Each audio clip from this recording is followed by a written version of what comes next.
നമസ്കാരം. പ്രധാന വാർത്തകൾ. കൊതുകുജന്യ രോഗങ്ങൾ പ്രതിരോധിക്കാൻ ഡ്രൈ ഡേ ആചരിക്കണമെന്ന് വിദ്യാഭ്യാസ മന്ത്രി എൻ ഷംസുദ്ദീൻ. എല്ലാ വിദ്യാലയങ്ങളിലും വെള്ളിയാഴ്ച ഡ്രൈ ഡേയുടെ ഭാഗമായുള്ള പ്രതിരോധ പ്രവർത്തനങ്ങളെന്നും മന്ത്രി. മാരിയില്ല മഴക്കാലം വിദ്യാലയങ്ങളിൽ. പകർച്ചവ്യാധി പ്രതിരോധ ക്യാമ്പയിൻ ജില്ലാതല ഉദ്ഘാടനം വട്ടേനാട് VHSSൽ. കാലവർഷം കനിഞ്ഞില്ല. തൃശൂർ ചിമ്മിനി ഡാമിൽ നിലവിലെ ജലനിരപ്പ് കഴിഞ്ഞ വർഷത്തേക്കാൾ പകുതിയോളം കുറവ്. മഴക്കുറവും വേനലിൽ ഡാമിൽ നിന്ന് കൂടുതൽ വെള്ളം കോൾ നിലങ്ങളിലേക്ക് ഒഴുക്കേണ്ടി വന്നതും ജലനിരപ്പ് ഗണ്യമായി കുറച്ചു. പെരിങ്ങൽകുത്ത് ഡാമിൽ ജലനിരപ്പ് ഉയരുന്നു. ചാലക്കുടി പുഴയോരത്തുള്ളവർ ജാഗ്രത പാലിക്കണമെന്ന് ജില്ലാ ഭരണകൂടം. തൃശൂർ നെടുപുഴയിൽ കോൾപ്പാടത്ത് മിനി ബോട്ട് മുങ്ങി കാണാതായ 2 പേരുടെ മൃതദേഹങ്ങൾ കണ്ടെത്തി. ശനിയാഴ്ച രാവിലെ ഫയർഫോഴ്സ് നടത്തിയ തിരച്ചിലിലാണ് മൃതദേഹങ്ങൾ കണ്ടെത്തിയത്. റോഡിന് കുറുകെ വീണ തെങ്ങിൽ ഇടിച്ച് ബൈക്ക് യാത്രക്കാരൻ മരിച്ചു. തൃശൂർ മോതിരക്കണ്ണി സ്വദേശി തളിയൻ തോമസാണ് മരിച്ചത്. ഓപ്പറേഷൻ തണ്ടറിന്റെ ഭാഗമായി സംസ്ഥാന വ്യാപകമായി എക്സൈസ് നടത്തിയ പരിശോധനയിൽ ജൂൺ മാസത്തിൽ ആകെ 10,830 കേസുകളിലായി 2,549 പേർ അറസ്റ്റിൽ. വാർത്തകൾ വിശദമായി. കൊതുകുജന്യ രോഗങ്ങൾ പ്രതിരോധിക്കാൻ ഡ്രൈ ഡേ ആചരിക്കണമെന്ന് വിദ്യാഭ്യാസ മന്ത്രി എൻ ഷംസുദ്ദീൻ. മാരിയില്ല മഴക്കാലം വിദ്യാലയങ്ങളിൽ. പകർച്ചവ്യാധി പ്രതിരോധ ക്യാമ്പയിന്റെ ജില്ലാതല ഉദ്ഘാടനം വട്ടേനാട് ഗവൺമെന്റ് VHSSൽ നിർവഹിച്ച് സംസാരിക്കുകയായിരുന്നു മന്ത്രി. എല്ലാ സ്കൂളുകളിലും വെള്ളിയാഴ്ച ഡ്രൈ ഡേ ഭാഗമായിട്ടുള്ള പ്രതിരോധ പ്രവർത്തനം നടക്കുമെന്നും മന്ത്രി പറഞ്ഞു. നമ്മുടെ ആരോഗ്യം സേഫാക്കുക മാത്രമല്ല, നമ്മുടെ കൂടെയുള്ളവരുടെയും അതുപോലെ തന്നെ ക്ലാസ്സിൽ സഹപാഠികൾ ഇങ്ങനെയുള്ള നമ്മൾ പനി വഹിച്ചുകൊണ്ട് അല്ലെങ്കിൽ ഇതുപോലുള്ള രോഗം വഹിച്ചുകൊണ്ട് ക്ലാസ്സിലിരിക്കും. 2-3 ദിവസം കഴിയുമ്പോഴാണ് ക്ലാസ്സിലിരുന്നതിന് ശേഷമാണ് നമുക്ക് ഡെങ്കി ഉണ്ട് അല്ലെങ്കിൽ അതുപോലുള്ള മാരകമായ പനി ഉണ്ടെന്ന് മനസ്സിലാകുന്നത്. പക്ഷെ അതിനകം നമ്മൾ കൈമാറേണ്ടവർക്ക് കൈമാറിക്കാണ്. അപ്പൊ ഈ പൊതുവെ ഈ ഒരു കാലം ഇങ്ങനെയൊക്കെയുള്ള ഒരു ജാഗ്രത, അതാണ് പ്രതിരോധം എന്ന് പറയുന്നത്. ആ പ്രതിരോധം സൃഷ്ടിക്കുക എന്നുള്ളതാണ്. അതിന് പരിസരം വൃത്തിയാക്കിയിട്ട് വേണ്ടത് അങ്ങനെ, നമ്മൾ ഓരോരുത്തരും അകലം പാലിച്ച് ചെയ്യേണ്ടത് അങ്ങനെ. പിന്നെ ഇതിനൊക്കെ ഈ കോവിഡ് വന്നതിന് ശേഷം നമുക്കൊക്കെ ഒരു ശ്രദ്ധയുണ്ട്. നമ്മൾ മുമ്പൊക്കെ ആണെങ്കിൽ വലിയൊരു നിവൃത്തിയില്ലെങ്കിൽ കൈയൊന്നും കഴുകാതെ ചിലപ്പോൾ ഭക്ഷണമൊക്കെ കഴിക്കുമായിരുന്നു, അല്ലെ? എന്നാൽ കോവിഡ് വന്നതിന് ശേഷം നമുക്ക് അങ്ങനെ ഒരു ശീലം വന്നു. കൈ കഴുകാതെ ഒരു കാരണവശാലും നമ്മൾ ഭക്ഷണം കഴിക്കുന്നില്ല. അതുപോലെ തന്നെ അകലം പാലിക്കുന്നു. ചെറിയ തോതിൽ ജലദോഷമൊക്കെ ഉണ്ടെങ്കിൽ. കൊതുകുജന്യ രോഗങ്ങൾ പ്രതിരോധിക്കാനായി ഡ്രൈ ഡേ ആചരിക്കേണ്ടത് അനിവാര്യമാണെന്ന് പൊതുവിദ്യാഭ്യാസ മന്ത്രി എൻ ഷംസുദ്ദീൻ.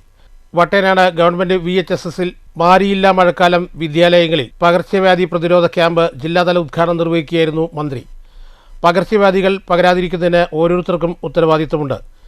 വെള്ളിയാഴ്ച സ്കൂളുകളിലും ശനിയാഴ്ച സ്ഥാപനങ്ങളിലും ഞായറാഴ്ച വീടുകളിലും ഡ്രൈ ഡേയുടെ ഭാഗമായുള്ള പ്രതിരോധ പ്രവർത്തനങ്ങളിൽ എല്ലാവരും പങ്കാളികളാകണമെന്നും ക്യാമ്പയിനിൽ വിദ്യാലയങ്ങൾ മികച്ച പങ്കാളിത്തം ഉറപ്പാക്കണമെന്നും മന്ത്രി നിർദ്ദേശിച്ചു. ജില്ലയിലെ ഹൈസ്കൂൾക്കിടയിൽ കൊതുകുജന്യ രോഗങ്ങളെക്കുറിച്ച് അവബോധം ഉണ്ടാക്കുന്നതിനും കൊതുകിൻ്റെ ഉറവിട നശീകരണത്തിൻ്റെയും മാലിന്യ സംസ്കരണത്തിൻ്റെയും പ്രാധാന്യം മനസ്സിലാക്കുന്നതിനും മാരിയില്ല മഴക്കാലം വിദ്യാലയങ്ങളിൽ കൊതുകുജന്യ രോഗ നിയന്ത്രണ മത്സര ക്യാമ്പയിൻ സംഘടിപ്പിക്കുന്നത്. കൊതുകുജന്യ ആരോഗ്യ നിയന്ത്രണ പരിപാടിയുടെ ഭാഗമായി സ്കൂൾ വിദ്യാർത്ഥികളുടെ പങ്കാളിത്തത്തോടെ ജില്ലാ മെഡിക്കൽ ഓഫീസറുടെയും ദേശീയാരോഗ്യ ദൗത്യത്തിൻ്റെയും നേതൃത്വത്തിലാണ് പദ്ധതി നടപ്പിലാക്കുന്നത്.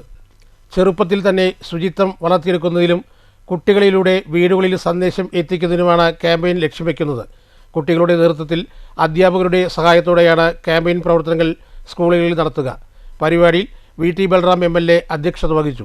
Thrithala block panchayat president PR Kunjunni പകർച്ചവ്യാധി പ്രതിജ്ഞാവാചകം ചൊല്ലിക്കൊടുത്തു.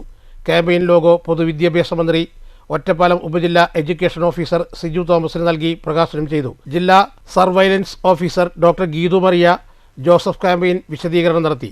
തൃത്താല ബ്ലോക്ക് പഞ്ചായത്ത് ആരോഗ്യ വിദ്യാഭ്യാസ standing committee chairperson P Divya, Pattithara ഗ്രാമപഞ്ചായത്ത് president K Sasirekha, vice president PV Shajahan, ആരോഗ്യ വിദ്യാഭ്യാസ standing committee chairperson Raziya Aboobacker, ജില്ലാ medical officer doctor K Bindu Thomas, ആരോഗ്യ കേരളം ജില്ലാ program manager doctor B Riyas, Chalissery സാമൂഹ്യാരോഗ്യ കേന്ദ്രം medical officer doctor PS Sreekumar, Vattenad government VHSS principal PK Jyothi, Pattithara കുടുംബാരോഗ്യ കേന്ദ്രം medical officer doctor M Hamsa, head master in charge PS Usha, ജില്ലാ educational media officer S Sayana, ജില്ലാ vector control unit biologist Habeeb Rahman, technical assistant K Abdul Majeed, deputy ജില്ലാ education media officer P Rajitha, Chalissery സാമൂഹ്യാരോഗ്യ കേന്ദ്രത്തിലെ ആരോഗ്യ പ്രവർത്തകർ തുടങ്ങിയവർ ചടങ്ങിൽ പങ്കെടുത്തു.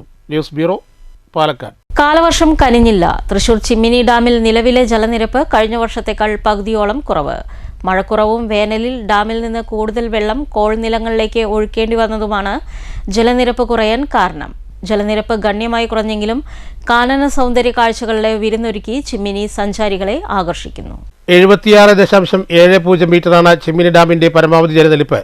റിസർവോയർ ലെവൽ 76.40 മീറ്ററും 2 ദിവസം മുൻപത്തെ കണക്കനുസരിച്ച് 60.43 മീറ്റർ വെള്ളമാണ് ഡാമിലുള്ളത്. ഇത് സംഭരണശേഷിയുടെ 34.91% മാത്രമാണ്. കഴിഞ്ഞ വർഷം ഇതേ സമയത്ത് ഡാമിലെ ജലനിരപ്പ് 71.27 മീറ്റർ ആയിരുന്നു. സംഭരണശേഷിയുടെ 75.57% വെള്ളമാണ് 2025 ജൂലൈ ആദ്യവാരത്തിലെ ഡാമിൽ ഉണ്ടായിരുന്നത്. മലയോര മേഖലയിലും വൃഷ്ടിപ്രദേശങ്ങളിലും മഴ കനത്ത് നീരൊഴുക്ക് കൂടിയാലാണ് ഡാമിലെ ജലനിരപ്പ് ഉയരുകയുള്ളൂ. തിമിർത്തു പെയ്യേണ്ട ജൂൺ മാസത്തിൽ സംസ്ഥാനത്ത് 34% മഴ കുറവാണ് രേഖപ്പെടുത്തിയത്. ഇനി ജൂലൈ മാസങ്ങളിലെ മഴയെ ആശ്രയിച്ചിരിക്കും. തൃശൂർ ജില്ലയിൽ ജൂൺ 1 മുതൽ 30 വരെ ലഭിക്കേണ്ടിയിരുന്ന മഴ 709.1 മില്ലിമീറ്ററാണ്. എന്നാൽ പെയ്തതാകട്ടെ 469.2 മില്ലിമീറ്റർ മഴ മാത്രം. മഴയുടെ കുറവും വേനൽക്കാലത്ത് ഡാമിൽ നിന്ന് കൂടുതൽ വെള്ളം കോൾനിലങ്ങളിലേക്ക് ഒഴുക്കേണ്ടി വന്നതുമാണ് ജലനിരപ്പ് കുറയുന്നതിന് കാരണമായത്. ഡാമിൽ ജലനിരപ്പ് ഗണ്യമായി കുറഞ്ഞെങ്കിലും കനത്ത കാനന സൗന്ദര്യ കാഴ്ചയുടെ വിരുന്നൊരുക്കി ചിമ്മിനി സഞ്ചാരികളെ ആകർഷിക്കുന്നുണ്ട്. ചിമ്മിനി ഡാമിന്റെ അതിമനോഹരമായ റിസർവോയർ കാഴ്ചയ്ക്കൊപ്പം കുട്ടവഞ്ചി യാത്രക്കാർക്കും സൗകര്യമുണ്ട്. ഔഷധോദ്യാനം, ശലഭോദ്യാനം, നക്ഷത്രവനം, പക്ഷി നിരീക്ഷണം എന്നിവയും ആസ്വദിക്കാം. News bureau, Thrissur. പെരിങ്ങൽകുത്ത് ഡാമിൽ ജലനിരപ്പ് ഉയരുന്നു. ചാലക്കുടി പുഴയോരത്തുള്ളവർ ജാഗ്രത പാലിക്കണമെന്ന് ജില്ലാ ഭരണകൂടം അറിയിച്ചു. ഡാമിന്റെ വൃഷ്ടിപ്രദേശത്ത് ശക്തമായ മഴ തുടരുന്നതിനാൽ ജലനിരപ്പ് ക്രസ്റ്റ് ലെവലിൽ നിയന്ത്രിച്ചു നിർത്താനായി ഡാമിന്റെ ക്രസ്റ്റ് ഗേറ്റുകൾ തുറന്നിരിക്കുകയാണ്. ഡാമിലെ ജലനിരപ്പ് 419.40 മീറ്ററിൽ എത്തുന്ന മുറയ്ക്ക് അധിക ജലം ചാലക്കുടി പുഴയിലേക്ക് ഒഴുക്കുന്നതിനാൽ ചാലക്കുടി പുഴയുടെ തീരത്തുള്ളവർ ജാഗ്രത പാലിക്കണമെന്ന് ജില്ലാ ഭരണകൂടം അറിയിച്ചു. News bureau, Thrissur. തൃശൂർ നെടുപുഴയിൽ കോൾപ്പാടത്ത് മിനി ബോട്ട് മുങ്ങി കാണാതായ 2 പേരുടെ മൃതദേഹങ്ങൾ കണ്ടെത്തി. ശനിയാഴ്ച രാവിലെ ഫയർഫോഴ്സ് നടത്തിയ തിരച്ചിലാണ് മൃതദേഹങ്ങൾ കണ്ടെത്തിയത്. കഴിഞ്ഞ ദിവസം രാത്രിയിലായിരുന്നു അപകടം. 5 പേർ അടങ്ങുന്ന സംഘം പാടത്തെ വളർത്തുമീനുകൾക്ക് തീറ്റ കൊടുക്കാൻ പോകുന്നതിനിടെ ബോട്ട് മുങ്ങുകയായിരുന്നു. 3 പേർ നീന്തിക്കയറി രക്ഷപ്പെട്ടിരുന്നു. കാണാതായ 2 പേർക്കായി ഇന്നലെ രാത്രി വൈകിയും ഫയർഫോഴ്സിന്റെ നേതൃത്വത്തിൽ തിരച്ചിൽ നടത്തിയെങ്കിലും കാലാവസ്ഥ പ്രതികൂലമായതോടെ പിന്മാറേണ്ടി വന്നു. തുടർന്ന് ഇന്ന് രാവിലെ പുനരാരംഭിച്ച തിരച്ചിലാണ് മൃതദേഹങ്ങൾ കണ്ടെത്തിയത്. News bureau, Thrissur. റോഡിനു കുറുകെ വീണ തെങ്ങിലിടിച്ച് ബൈക്ക് യാത്രികൻ മരിച്ചു. തൃശൂർ മോതിരക്കണിയിലാണ് സംഭവം. മോതിരക്കണി സ്വദേശി തളിയൻ തോമസ് ആണ് മരിച്ചത്. കഴിഞ്ഞ ദിവസം രാത്രി ശക്തമായ കാറ്റിൽ മോതിരക്കണ്ണി റോഡിൽ തെങ്ങ് വീണിരുന്നു. ഇത് മുറിച്ചു മാറ്റിയിരുന്നില്ല. പുലർച്ചെ ബൈക്കിൽ വരികയായിരുന്ന തോമസ് തെങ്ങിൽ ഇടിച്ച് വീണ് മരിക്കുകയായിരുന്നു. കൂടെ ഉണ്ടായിരുന്ന ആളെ ആശുപത്രിയിൽ പ്രവേശിപ്പിച്ചു. News bureau, Thrissur. ഓപ്പറേഷൻ തണ്ടറിന്റെ ഭാഗമായി സംസ്ഥാന വ്യാപകമായി എക്സൈസ് നടത്തിയ പരിശോധനയിൽ ജൂൺ മാസത്തിൽ ആകെ 10,830 കേസുകളിൽ 2,549 പേർ അറസ്റ്റിലായി. ഇതിൽ 1,888 കേസുകൾ അബ്കാരി നിയമപ്രകാരവും 1,116 കേസുകൾ NDPS നിയമപ്രകാരവും 7,826 കേസുകൾ COTAPA നിയമപ്രകാരവുമാണ് രജിസ്റ്റർ ചെയ്തത്. ഓപ്പറേഷൻ തണ്ടറിന്റെ ഭാഗമായി സംസ്ഥാന വ്യാപകമായി എക്സൈസ് നടത്തിയ പരിശോധനയിൽ ജൂൺ മാസമാകെ 10,830 കേസുകളിലായി 2,549 പേർ അറസ്റ്റിലായി. ഇതിൽ 1,888 കേസുകൾ അബ്കാരി നിയമപ്രകാരവും 1,116 കേസുകൾ NDPS നിയമപ്രകാരവും 7,826 കേസുകൾ COTAPA നിയമപ്രകാരവുമാണ് രജിസ്റ്റർ ചെയ്തത്. ഈ കേസുകളുമായി ബന്ധപ്പെട്ട് 145 കിലോഗ്രാം കഞ്ചാവും 253 കഞ്ചാവ് ചെടികളും 641 ഗ്രാം MDMAയും അനധികൃതമായി സൂക്ഷിച്ച 4,905 ലിറ്റർ ഇന്ത്യൻ നിർമ്മിത വിദേശ മദ്യവും 3,311 ലിറ്റർ ചാരായവും 1,098 കിലോഗ്രാം നിരോധിത പുകയില ഉൽപ്പന്നങ്ങളും പിടിച്ചെടുത്തു. ലഹരി വിപണനത്തെക്കുറിച്ചുള്ള വിവരങ്ങൾ പൊതുജനങ്ങൾക്ക് നേരിട്ടും വാട്സാപ്പ് മുഖേനയും 9447178000 എന്ന നമ്പറിൽ എക്സൈസിനെ അറിയിക്കാം. ഈ നമ്പറിലേക്ക് ബന്ധപ്പെടുന്നവരുടെ വിവരങ്ങൾ രഹസ്യമായി സൂക്ഷിക്കും. News bureau, Palakkad. സമയക്രമം നിശ്ചയിച്ചു നൽകിയില്ല. കേട്ടെറ്റ് സർട്ടിഫിക്കറ്റ് പരിശോധനയ്ക്കെത്തിയ ഉദ്യോഗാർത്ഥികൾ പൊതുനിരത്തിൽ നിന്നത് മണിക്കൂറുകളോളം. നിലവിൽ അധ്യാപകരായി ജോലി ചെയ്തവർക്കും കേടെറ്റ് യോഗ്യത ആവശ്യമായി വന്നതോടെയാണ് കേടെറ്റ് പരീക്ഷ എഴുതിയവരുടെ എണ്ണത്തിൽ വർധനവുണ്ടായത്. പാലക്കാട്ട് നിന്നുള്ള ഒരു റിപ്പോർട്ടിലേക്ക്. LP, UP, HS വിഭാഗങ്ങളിലേക്കാണ് കേടെറ്റ് പരീക്ഷ നടന്നത്. വിരമിക്കാൻ 5 വർഷം ബാക്കി നിൽക്കുന്നവർക്കും കേടെറ്റ് യോഗ്യത കർശനമാക്കിയിരുന്നു. അധ്യാപകർക്ക് പുറമെ TTC, B.Ed യോഗ്യത ഉള്ളവരും പരീക്ഷ എഴുതിയിരുന്നു. എല്ലാവരുടെയും സർട്ടിഫിക്കറ്റ് പരിശോധന ഒരു ദിവസത്തേക്കാക്കിയതാണ് തിരക്കിനിടയാക്കിയത്. സർട്ടിഫിക്കറ്റ് പരിശോധനയ്ക്കായി DE ഓഫീസിന് മുൻപിൽ തിരക്ക് ക്രമാതീതമായി വർദ്ധിച്ചതോടെ BEM സ്കൂളിൽ കൗണ്ടർ ആരംഭിച്ചാണ് സർട്ടിഫിക്കറ്റ് പരിശോധനാ നടപടികൾ പൂർത്തീകരിച്ചത്. News bureau, Palakkad. കോട്ടായി ഗ്രാമപഞ്ചായത്ത് ലൈബ്രറിയുടെയും സാക്ഷരതാ മിഷന്റെയും നേതൃത്വത്തിൽ PN പണിക്കരുടെ ചരമദിനത്തോടനുബന്ധിച്ച് വായനാ പക്ഷാചരണവും SSLC, +2 പരീക്ഷകളിൽ ഉന്നത വിജയം കൈവരിച്ചവരെ ആദരിക്കൽ ചടങ്ങും സംഘടിപ്പിച്ചു. PP സുമോദ് MLA ഉദ്ഘാടനം ചെയ്തു. കോട്ടായി ഗ്രാമപഞ്ചായത്ത് പ്രസിഡന്റ് CN സുദേഷ്ണ അധ്യക്ഷത വഹിച്ചു. കുഴൽമന്ദം ബ്ലോക്ക് പഞ്ചായത്ത് പ്രസിഡന്റ് ഷക്കീന മുഖ്യാതിഥിയായി പങ്കെടുത്തു. ഷൊർണൂർ മുനിസിപ്പാലിറ്റിയും SBI ലൈഫും സംയുക്തമായി തൊഴിൽ മേള സംഘടിപ്പിച്ചു. നഗരസഭ ചെയർപേഴ്സൺ P. നിർമ്മല മേള ഉദ്ഘാടനം ചെയ്തു.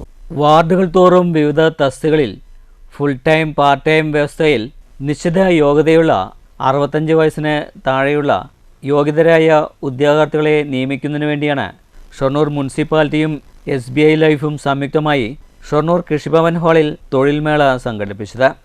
നഗരസഭാ ചെയർപേഴ്സൺ അഡ്വക്കേറ്റ് P. നിർമ്മല തൊഴിൽമേള ഉദ്ഘാടനം ചെയ്തു. ഒരു തൊഴിലവസരം ഉണ്ടാകട്ടെ. അതുപോലെ തന്നെ റിട്ടയർഡായ അംഗൻവാടി ടീച്ചർമാർ 2 ഇവിടെ ഉണ്ട്. അവർക്കൊക്കെ ഒരു ജോലി അന്വേഷിക്കുകയാണ് അവർ. അപ്പോൾ അവർക്ക് ഈ പറഞ്ഞ പോലെ തന്നെ പാർട്ട് ടൈമായി ചെയ്യാൻ കഴിയുന്ന എന്തെങ്കിലും ജോലി കിട്ടുമോ എന്നുള്ളതാണ് ആളുകളുടെ ഒരു പ്രശ്നം. തൊഴിലില്ലായ്മ വളരെ രൂക്ഷമായിട്ടുള്ള ഒരു സംസ്ഥാനമാണ് നമ്മുടെ കേരളം. അതുപോലെ തന്നെ ചെയ്യുന്ന ജോലിക്ക് കൂലി വളരെ കുറവാണ്. ഇതാകുമ്പോൾ അതിനനുസരിച്ച് ഇൻസെൻറ്റീവും മറ്റ് സപ്പോർട്ടൊക്കെ ഉണ്ടാവും ബാങ്കിൻ്റെ ഭാഗത്തു നിന്ന്. നല്ല രീതിയിൽ ഉപയോഗിക്കണമെന്ന് മാത്രമാണ് നമുക്ക് ഈ അവസരത്തിൽ പറയാനുള്ളൂ. എല്ലാവർക്കും. ചടങ്ങിൽ വൈസ് ചെയർമാൻ VK അനുരാജ് അധ്യക്ഷത വഹിച്ചു. ജനപ്രതിനിധികളായ സിന്ധു, രവീന്ദ്രൻ, VK ശ്രീകൃഷ്ണൻ, K. കൃഷ്ണകുമാർ, ബഷീർ, സീരിയസ് chairperson P. Jisha, bank manager Gireesh, Reshma തുടങ്ങിയവർ സംസാരിച്ചു. News centre, Shoranur. ഒറ്റപ്പാലം MLAയുടെ പ്രത്യേക വികസന നിധിയിൽ ഉൾപ്പെടുത്തി 97 ലക്ഷം ചെലവഴിച്ച് മണ്ഡലത്തിലെ സർക്കാർ എയ്ഡഡ് സ്കൂളുകൾക്ക് അനുവദിച്ച കമ്പ്യൂട്ടറുകൾ വിതരണം ചെയ്തു. K. പ്രേംകുമാർ MLA വിതരണോദ്ഘാടനം നിർവഹിച്ചു. Block panchayat president K. Suresh അധ്യക്ഷത വഹിച്ചു. ബ്ലോക്ക് പഞ്ചായത്ത് അംഗം TP Ramakrishnan, BDO KP Mohandas, SEO PP Shivakumar, Palappuram AGBS പ്രധാനാധ്യാപകൻ TK Govindankutty എന്നിവർ സംസാരിച്ചു. പ്രധാന വാർത്തകൾ ഒരിക്കൽ കൂടി. കൊതുകുജന്യ രോഗങ്ങൾ പ്രതിരോധിക്കാൻ ഡ്രൈ ഡേ ആചരിക്കണമെന്ന് വിദ്യാഭ്യാസ മന്ത്രി N. ഷംസുദ്ദീൻ. എല്ലാ വിദ്യാലയങ്ങളിലും വെള്ളിയാഴ്ച ഡ്രൈ ഡേയുടെ ഭാഗമായുള്ള പ്രതിരോധ പ്രവർത്തനങ്ങളെന്നും മന്ത്രി. മാരിയില്ല മഴക്കാലം വിദ്യാലയങ്ങളിൽ. പകർച്ചവ്യാധി പ്രതിരോധ ക്യാമ്പയിൻ ജില്ലാതല ഉദ്ഘാടനം വട്ടേനാട് VHSSൽ. കാലവർഷം കനിഞ്ഞില്ല. തൃശൂർ ചിമ്മിനി ഡാമിൽ നിലവിലെ ജലനിരപ്പ് കഴിഞ്ഞ വർഷത്തേക്കാൾ പകുതിയോളം കുറവ്. മഴക്കുറവും വേനലിൽ ഡാമിൽ നിന്ന് കൂടുതൽ വെള്ളം കോൾ നിലങ്ങളിലേക്ക് ഒഴുക്കേണ്ടി വന്നതും ജലനിരപ്പ് ഗണ്യമായി കുറച്ചു. പെരിങ്ങൽകുത്ത് ഡാമിൽ ജലനിരപ്പ് ഉയരുന്നു. ചാലക്കുടി പുഴയോരത്തുള്ളവർ ജാഗ്രത പാലിക്കണമെന്ന് ജില്ലാ ഭരണകൂടം. തൃശൂർ നെടുപുഴയിൽ കോൾപ്പാടത്ത് മിനി ബോട്ട് മുങ്ങി കാണാതായ 2 പേരുടെ മൃതദേഹങ്ങൾ കണ്ടെത്തി. ശനിയാഴ്ച രാവിലെ ഫയർഫോഴ്സ് നടത്തിയ തിരച്ചിലിലാണ് മൃതദേഹങ്ങൾ കണ്ടെത്തിയത്. റോഡിന് കുറുകെ വീണ തെങ്ങിൽ ഇടിച്ച് ബൈക്ക് യാത്രക്കാരൻ മരിച്ചു. തൃശൂർ മൂതിരക്കണ്ണി സ്വദേശി തളിയൻ തോമസാണ് മരിച്ചത്. ഓപ്പറേഷൻ തണ്ടറിന്റെ ഭാഗമായി സംസ്ഥാന വ്യാപകമായി എക്സൈസ് നടത്തിയ പരിശോധനയിൽ ജൂൺ മാസത്തിൽ ആകെ 10,830 കേസുകളിലായി 2,549 പേർ അറസ്റ്റിൽ. ഈ വാർത്താ ബുള്ളറ്റിൻ അവസാനിക്കുന്നു. നമസ്കാരം.